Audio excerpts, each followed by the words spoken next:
Hoje eu vou contar pra vocês 3 histórias chocantes que eu passei aqui na França.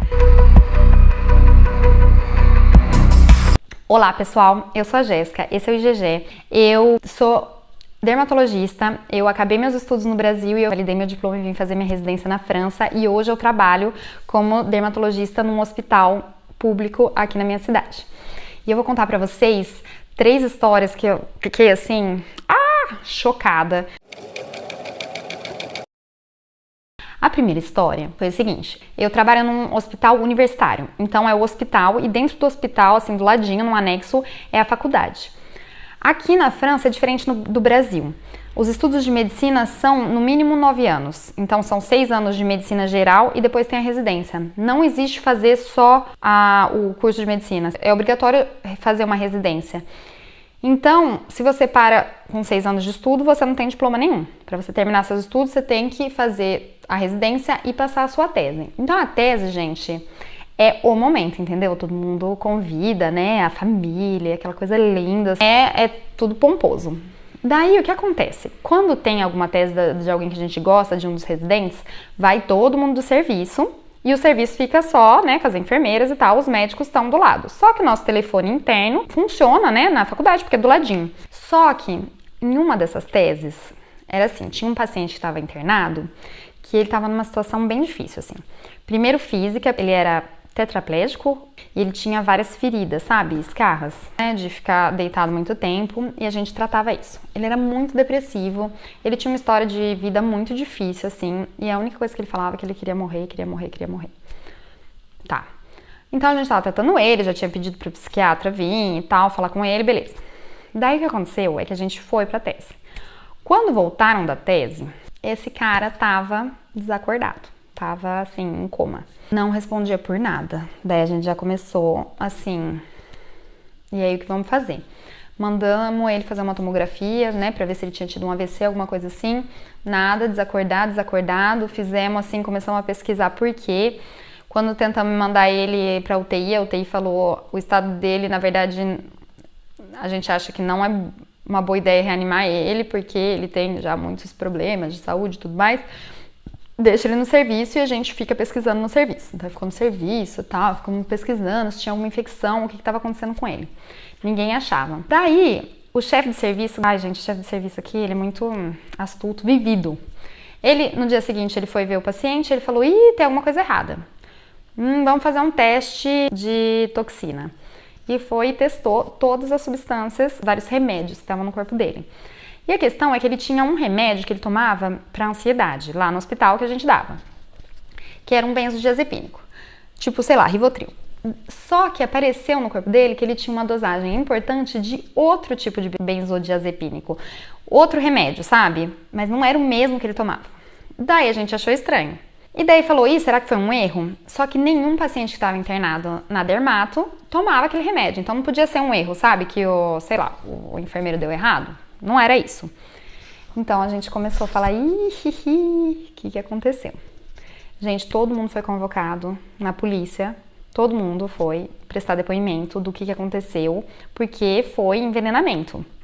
E daí descobriram que foi o irmão dele que levou o remédio e deu pra ele, na esperança, né, de uma eutanásia, vamos dizer assim. Foi a pedido dele, tenho certeza.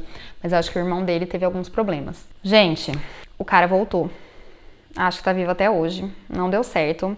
Só fico pensando porque se o irmão tinha esses medicamentos, sei lá, né? Porque não esperou voltar em casa pra... não sei. Eu só sei que deu um bafafá, todo mundo foi pra polícia, uma zona. Essa é a primeira história. Segunda história, que eu acho bem mais triste do que a primeira, é quando eu tava no serviço, era de pediatria, né? Passando um estágio de 6º ano lá. E, gente, olha só, teve uma menina, eu acho que ela tinha uns 4 anos, que ela foi internada por maus tratos. Eu não sei qual era a relação com o pai, mas eu acho que ela não tinha um pai, ou não conhecia, ou sei lá por quê. Eu só sei que ela tinha um padrasto que maltratava ela. Abuso físico, sabe? Ela tinha vários roxos, foi internada por uma fratura não sei da onde. E do que eu entendi, ela tinha irmãos, filhos do padrasto com a mãe. E ela era mais velha. E daí, na França, funciona mais ou menos assim com suspeita de abuso. Quando é flagrante, assim, quando vem pra uma fratura, pra uma criança de 4 anos que não era pra ter, eles internam, falam por algum motivo, chamam a polícia, né, o conselho tutelar, fica internado só por isso, até o conselho tutelar ir na casa e resolver o problema. Então ela já estava alguns dias, já estava bem, já podia ter alta, mas o conselho tutelar estava arrumando, né, as coisas. E daí o conselho tutelar viu a situação, parece que o cara nem negou muito e falou, bem, impossível que ela volte para casa desse padrasto. Pegou a mãe e falou, é o seguinte, você larga do cara e vai buscar sua filha no hospital e arranja outro lugar para morar, né? Eu acho que a casa era do padrasto, se eu não me engano. E daí a mãe falou, Não vou largar dele não, meu marido, não, nada disso. Então a gente viu a cena, que pra mim é uma cena de terror, que foi a mãe, todo mundo já tava grudado nessa menina, porque você imagina a situação, sabe? E ela era muito fofinha. Todo mundo viu essa cena dessa bruxa, veio no hospital pra se despedir da filha. A filha foi pra um orfanato, porque a mãe não queria largar do padrasto. Vocês acreditam nisso, gente? Eu sei que existe muito disso. Eu sei, nossa, eu ouço o canal da Dani Delanos e tem 1000 histórias de mães que acreditam mais no homem do que na filha. Mas, gente, isso me chocou tanto de ver uma mãe abandonando uma filha que vai pro orfanato por causa de macho. Ai, gente, que desespero. Essa foi a segunda história que, nossa, essa eu acho que foi a que mais me chocou, assim. E por último, a terceira história não é melhor, não. Eu tava no estágio de ginecologia, era residente, e na obstetrícia, né, na onde tem os partos. E, gente, tem muito muçulmano na França. Onde eu moro tem muito. Só que tem muçulmanos e muçulmanos. Tem muçulmanos que já estão muito integrados na cultura francesa, então que são... Nossa, tem uma amiga muçulmana que eu falo, você é muçulmana? Só sei que ela é muçulmana porque ela faz o Ramadã, no sentido de... São ideias muito mais laicas, livres e tudo mais, né? Só que tem muçulmano que acabou de chegar e que é muito muçulmano, muito adepto à religião, a pudor e tudo mais. Antes de falar que eu sou preconceituosa, entende o que eu vou falar em seguida. Quando eu trabalhei nesse estágio, todo dia uma mulher ligava, porque precisava vir na urgência, mas ela não queria ser examinada por um homem. Então ela ligava e perguntava se quem estava de plantão era mulher, residente. Porque ela não queria ser examinada de jeito nenhum por um homem, então se fosse um homem, ela iria no dia seguinte. Mulheres grávidas, né, que sangravam.